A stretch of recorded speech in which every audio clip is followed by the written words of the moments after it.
नमस्कार दोस्तों, आपका हमारे चैनल में स्वागत है।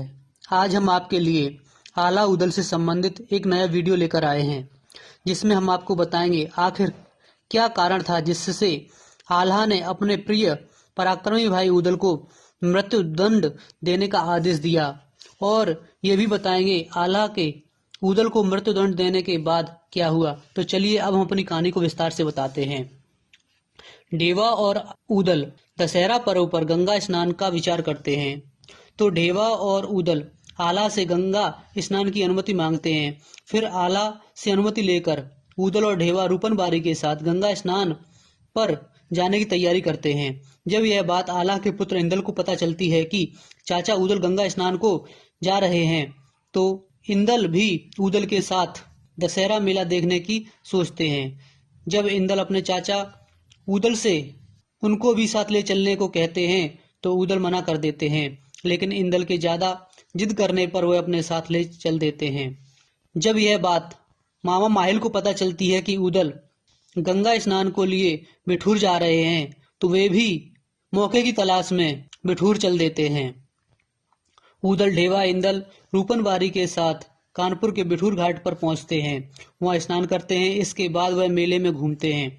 आला उदल के समय में कानपुर के बिठूर घाट पर बहुत बड़ा मेला लगता था, जहां स्नान को दूर दूर से स्त्री पुरुष, राजा रानियां, राजकुमार राजकुमारी आते थे।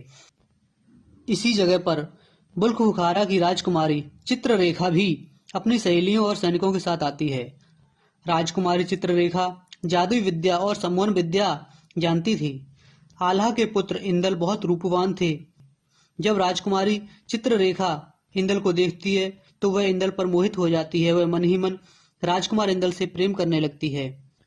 राजकुमारी चित्ररेखा अपनी सहेलियों के साथ मिलकर इंदल के हरण की योजना बनाती है। राजकुमारी चित्ररेखा इंदल के पास आती है। वह इंदल से उनका परिचय पूछती है। इस पर इंदल बताते हैं वह महोबे के बनाफर वंश के राजकुमार तथा आला के पुत्र इंदल हैं।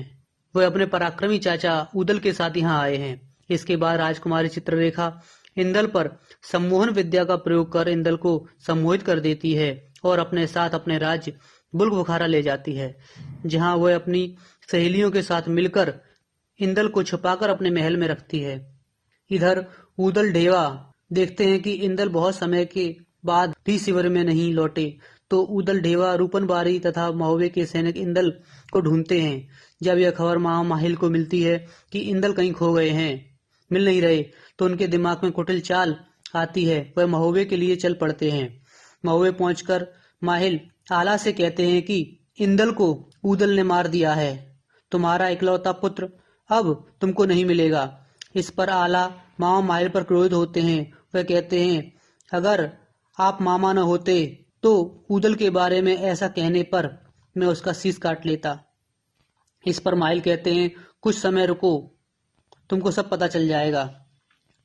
इधर बहुत समय तलाश करने पर भी इंदल कहीं नहीं मिलते, तो उदल महोबे लौट आते हैं।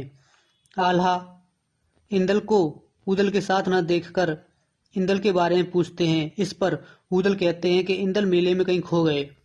अब तो आल्हा को भी संदेह होने लगा। इस पर मामा माहिल आल्हा को और भड़काते हैं। कहते हैं, मैंने जो कहा था वह सच है, उदल ने इंदल को मार दिया। इस पर उदल अपनी तलवार निकाल लेते हैं और माहिल को मारने की कोशिश करते हैं, लेकिन आल्हा के रोकने पर वह अपनी तलवार रख लेते हैं। माहिल आल्हा को इस कदर भड़काते हैं कि आल्हा को भी यकीन हो जाता है कि इंदल को उदल ने मार दिया। इस पर आल्हा उदल को मृत्यु दंड देने का आदेश देते हैं। जब यह बात मलखान, मछला और माँ देवी को पता चलती है, तो वे सभी आल्हा को समझाते हैं। मलखान कहते हैं, ऐसा मत करो, उदल ऐसा नहीं कर सकता। वह इंदल को अपने पुत्र के समान मानता है। जरूर इंदल कहीं खो गए हैं। फिर आल्हा की पत्नी मछला कहती हैं कि पुत्र तो और भी आ जाएंगे, लेकिन अगर उदल जैसा भाई चला गया तो फिर दोबारा नहीं मिलेगा। इस पर आल्हा भी सोचने पर मजबूर हो जाते हैं।